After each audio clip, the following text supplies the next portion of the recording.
Enfocados TV, el programa de comunicación alternativa de hechos y personajes de la realidad. Cada 8 días estamos aquí compartiendo con ustedes a través del Canal Sol y a través de la Universidad Tecnológica de Pereira.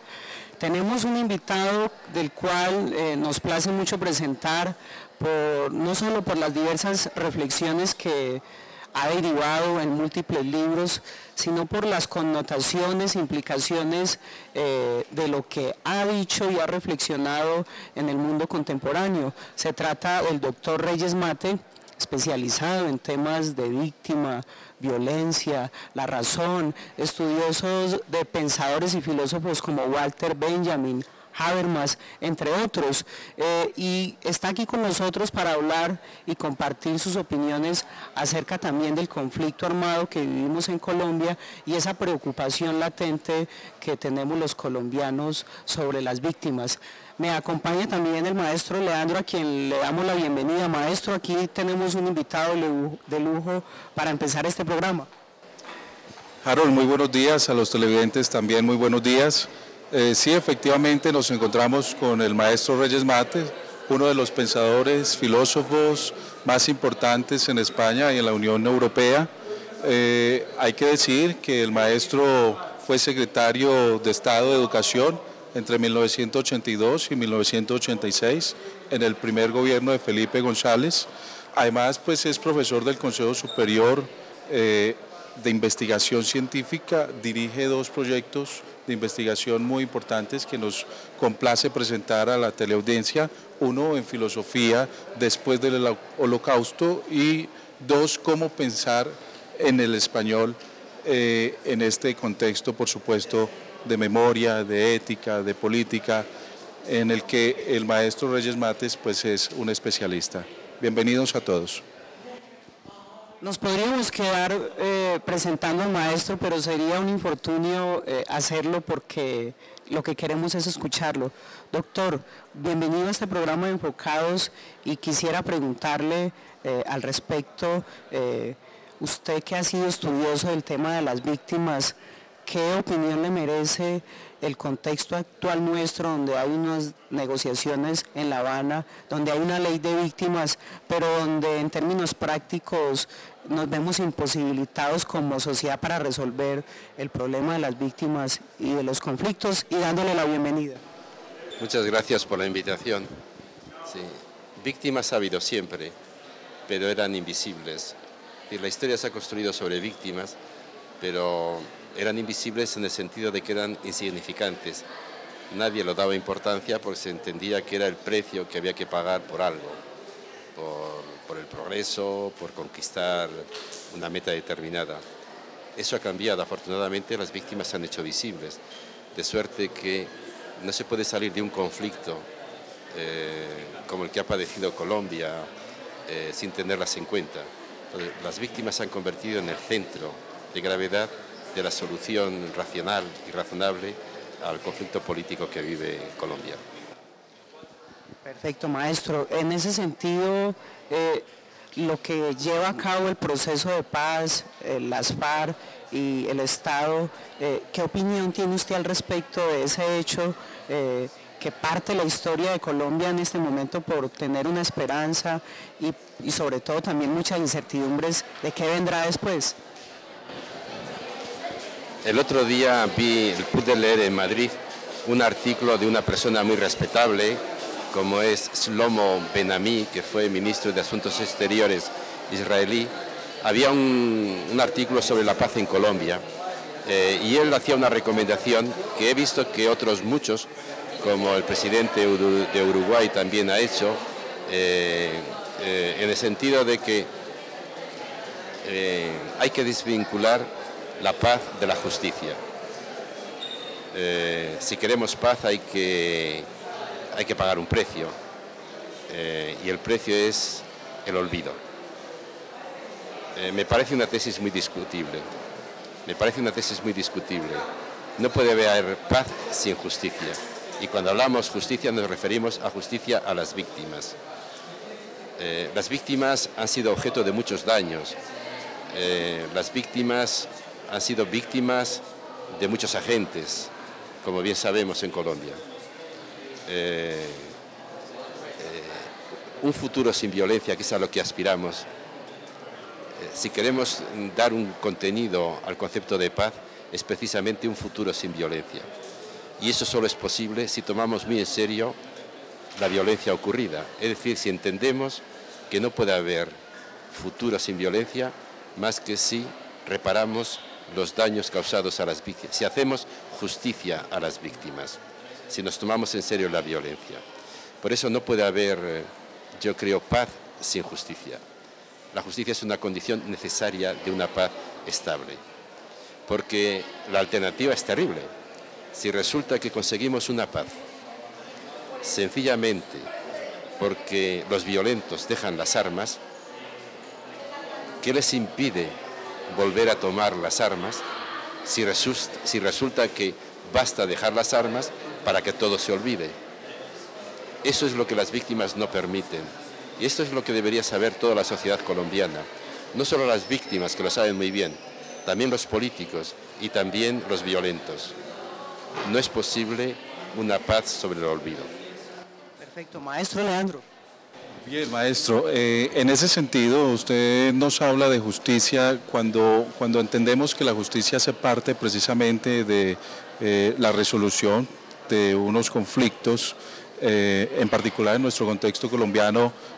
La justicia es muy necesaria, necesaria en la medida en que las víctimas reclaman precisamente justicia simbólica, justicia ideológica, justicia material.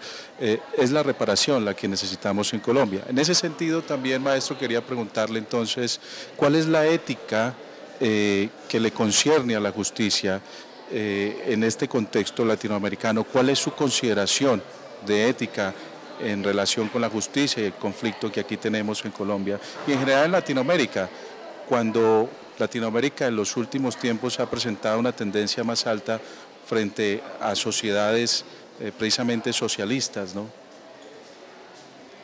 Sí. La paz no es solamente un asunto político, es también un asunto ético, como usted bien dice. ¿En qué consiste el componente ético? Es precisamente el concepto de justicia. La justicia es un concepto político, pero también es un concepto ético.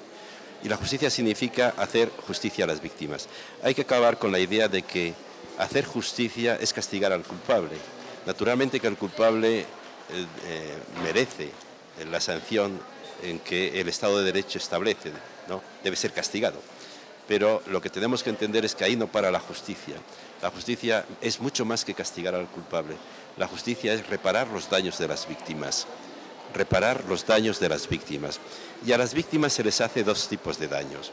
Hay unos daños materiales y esos deben ser reparados.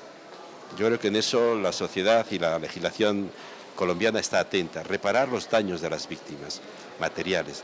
Pero ¿qué hacer con los daños inmateriales? Porque hay un daño inmaterial causado y ese daño sigue a pesar de que cesen las armas. Ese daño material, ese daño causado, digo, sobrevive al cese de las armas. Entonces, ese daño debe ser también reparado, ese daño irreparable. ¿Cómo se puede reparar un daño irreparable? Haciendo memoria. No se puede reparar una vida arrebatada, una vida desegada, una vida aniquilada. Eso no se puede reparar, pero sí la memoria de esas víctimas, de esas vidas privadas. En eso consiste la memoria de lo irreparable. Bien, maestro, muchas gracias. Vamos a hacer una primera pausa aquí en Enfocados TV y regresamos para seguir conversando con el maestro Reyes Mate en compañía de Leandro Arbey Giraldo en este importantísimo tema de las víctimas, conflicto armado, la razón, la ética. Quédense aquí con nosotros, ya regresamos.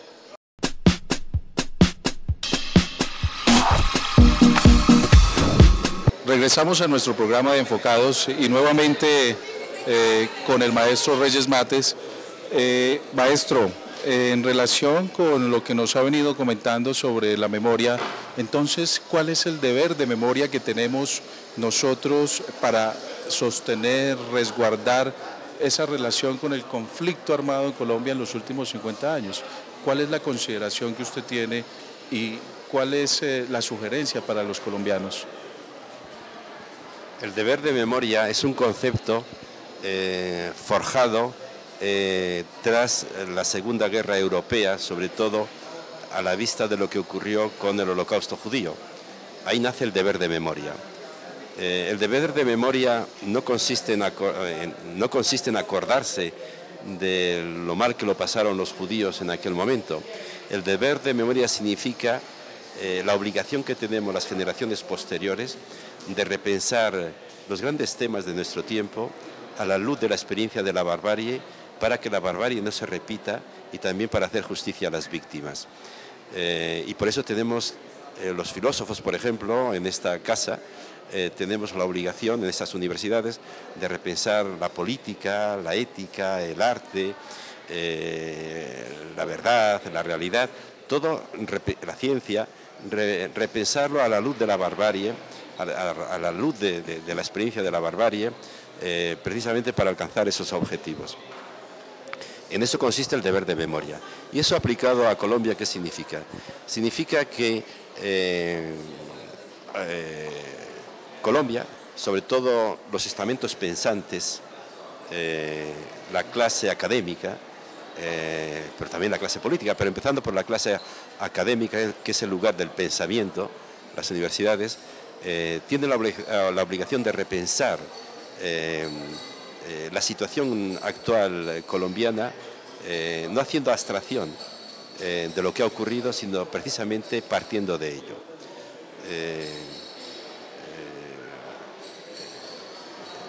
Pensar la política teniendo en cuenta la violencia significa pensar una política sin violencia. Y para eso hace falta tomar decisiones. La primera es reconocer la responsabilidad de todos los que han intervenido en la producción de violencia.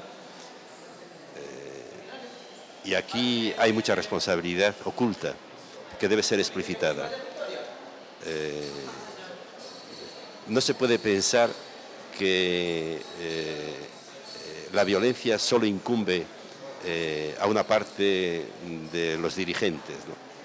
Ha habido mucha implicación en la producción de violencia y eso exige responsabilidades. También deben asumir las responsabilidades, la responsabilidad buena parte de la sociedad, que ha mirado a otro lado, que ha pensado que mientras la cosa no fuera con ellos, no había por qué preocuparse. La violencia solamente funciona y sobre todo se prolonga a lo largo de tantos años si hay muchas complicidades, incluyendo en esa complicidad la indiferencia. Entonces, toda la sociedad tiene de alguna manera que enfrentarse a esa responsabilidad. Yo creo que repensar el futuro de Colombia desde la experiencia de violencia supone asumir responsabilidades. Maestro Reyes, quisiera preguntarle por otro tema que implica la memoria, que implica la reparación. Aquí tuvimos al doctor y filósofo Antanas Mockus hablándonos del perdón. Yo quisiera preguntarle a usted si cree que en aras de lo que hemos venido hablando, aunque el concepto es cristiano, en Colombia y en general en el mundo es posible el perdón en aspectos tan drásticos como la barbarie. Sí, el perdón es muy importante, si lo entendemos bien. El perdón no es olvido. Pero lo que es verdad es que si tomamos en serio la memoria, tenemos que entender que la memoria de por sí no arregla nada, porque abre heridas. La memoria es muy importante porque abre un proceso doloroso, pero que debe acabar en la reconciliación de la sociedad, y eso pasa por el perdón. Pero para eso hay que entender, para que esa reconciliación final no sea una trampa y no sea superficial, hace falta tomarse muy en serio el perdón. ¿Pero qué significa perdón? El perdón no significa olvido. Significa, por parte de del victimario, el reconocimiento de su culpa. reconocer que matando a seres humanos no ha defendido causas revolucionarias, no ha defendido derechos de ningún tipo, lo que ha hecho es matar a un ser humano. El perdón pasa pues por un reconocimiento del daño causado. En segundo lugar, perdón significa por parte del victimario entender que al matar al otro se ha deshumanizado a sí mismo y que si quiere recuperar la humanidad perdida, tiene que reconocer la autoridad de la víctima. De alguna manera, como dice Dostoyevsky en Crimen y Castigo, el victimario tiene que reconocer que para superar el daño que se ha hecho a sí mismo, necesita desear que esa vida arrebatada vuelva. Necesita reconocer la autoridad de la víctima. En tercer lugar, respecto al victimario, pedir perdón significa solicitar a la víctima una segunda oportunidad. La posibilidad de demostrarla que él no es esencialmente criminal, que él ha cometido un crimen, pero que es capaz de tener otra relación con la víctima, que puede comportarse compasivamente, que puede comportarse solidariamente, que puede comportarse humanamente. Lo que llamamos un ser humano puede cometer un acto criminal, pero no es esencialmente criminal, porque puede hacer otras cosas. Solicitar perdón es solicitar la posibilidad de demostrar que él es un ser humano. Eso por parte de del victimario. Y por parte de la víctima, ¿qué significa el perdón? Significa liberarse de un pasado. Cuando la víctima perdona, de alguna manera se libera de una existencia que está totalmente vinculada al daño que ha causado. Se libera de ello y puede entonces proyectar una vida desde actos libres. Una víctima, gracias al perdón, deja de ser una existencia marcada por un solo acto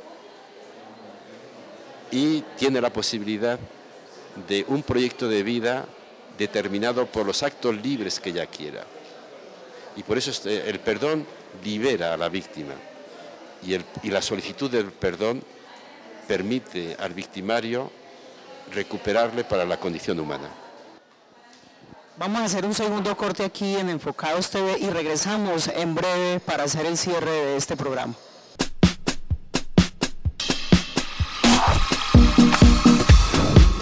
Bienvenidos a nuestro programa Enfocados de nuevo.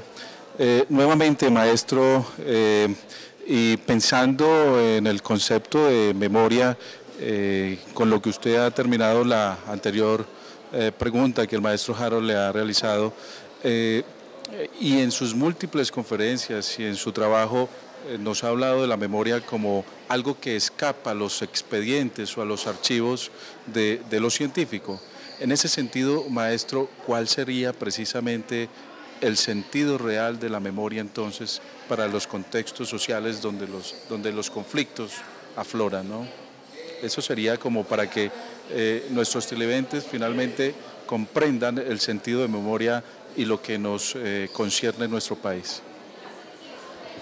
La memoria es un concepto molesto, peligroso, porque efectivamente abre expedientes, ¿no?, que la política o el derecho dan por clausurados, ¿no? La política es política de los vivos, ¿no?, y el derecho también. Entonces, se sienten el derecho y la política, o los políticos, se sienten muy incómodos con los muertos y con todo el discurso de justicia a los muertos, porque a ellos lo que les interesa son los vivos, que son los que votan, ¿no? Y por eso la política y el derecho han construido muchas figuras de liquidación del pasado. Las figuras como la amnistía, la prescripción, la irretroactividad, etcétera, etcétera. Son figuras que de alguna manera cancelan el pasado. Pero para la memoria el pasado sigue vigente, en tanto en cuanto es un pasado injusto que no ha sido satisfecho. Para la memoria le es indiferente que sean 50 años en el derecho Se dice, a los 50 años prescriben los crímenes, los asesinatos, por ejemplo. A la memoria le da lo mismo 50 años que 500 años. Para la memoria, un crimen cometido hace 2000 años sigue siendo un crimen que clama justicia si no ha sido satisfecha. Y por eso es tan incómoda la memoria, pero por eso es tan importante. La memoria es la abogada precisamente de las víctimas, que no tienen para su defensa el apoyo ni del derecho ni de la política. Tienen precisamente la fuerza racional y moral de la memoria. Maestro, sabemos que podemos hablar contigo muchos temas y que seguramente aquí los televidentes, las incertidumbres podrán ser más, los académicos que nos ven, a los sumos, los políticos, podrán tener en cuenta mucho el pensamiento suyo, pero quisiera despedir este programa preguntándole algo personal. Todas las reflexiones, los libros, las investigaciones que usted ha hecho, ¿qué razón tienen? En otras palabras, ¿por qué le ha dedicado su vida al tema de las víctimas, de la memoria, de la razón, de la ilustración también si se quiere, y de autores que a su vez también lo han trabajado? Es difícil de responder, pero quizá las razones profundas se me ocultan a mí mismo, pero en la medida en que son conscientes, recuerdo que siendo estudiante en Alemania en el año 1967, se abrió por primera vez un campo de concentración cerca de Múnich, Dachau. Yo no había oído hablar mucho de eso, de los campos de exterminio, y fui a verlo, y no lo he olvidado. Esa es la razón. Maestro, pues hemos terminado. Si considera que podamos hacer otra pregunta en los breves minutos que nos quedan. Quisiera hacerle una pregunta muy puntual. Maestro, nos ha hablado de memoria, de responsabilidad histórica y de varios conceptos que atañen precisamente a su investigación. ¿Cuál es la responsabilidad histórica particular en relación con Europa y España después de la conquista? ¿Cuál es su consideración? Sí, yo creo que hay que hablar de responsabilidad histórica, porque manifiestamente se produjo una conquista violenta e injusta, que ya fue en su tiempo denunciada por Bartolomé de las Casas, y que obliga a las generaciones actuales a hacerse responsable. Los nietos son responsables de lo que hicieron los abuelos o de lo que les hicieron a los abuelos.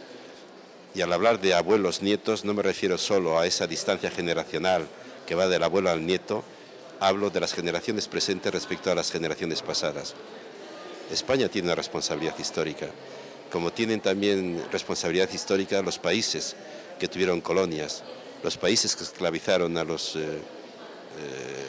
africanos de Centroáfrica y les convirtieron en esclavos. A ello se refería hace unos años Gabriel García Márquez en una carta firmada por intelectuales colombianos, cuando Europa decidió imponer a los ciudadanos colombianos un visado especial para ingresar en Europa. En ese momento García Márquez escribió una carta dirigida a los españoles diciéndoles: esta carta es para que ustedes se lo cuenten a los europeos y díganles que ustedes, españoles, tienen una gran responsabilidad con nosotros.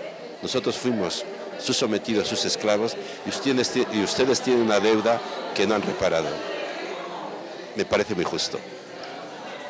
Pues bien, maestro, muchas gracias por su presencia en Colombia, por sus aportaciones al mundo académico, por sus reflexiones, por sus pensamientos.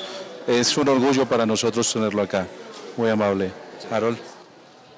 Maestro, pues nos despedimos a la audiencia y a los televidentes de Enfocados. Muchas gracias por compartir este escenario con nosotros y esperamos que pueda estar por aquí con nosotros en un momento en donde dijéramos los colombianos estemos firmando la paz, reparando simbólicamente a las víctimas, que es lo que espera la mayor parte de la gente.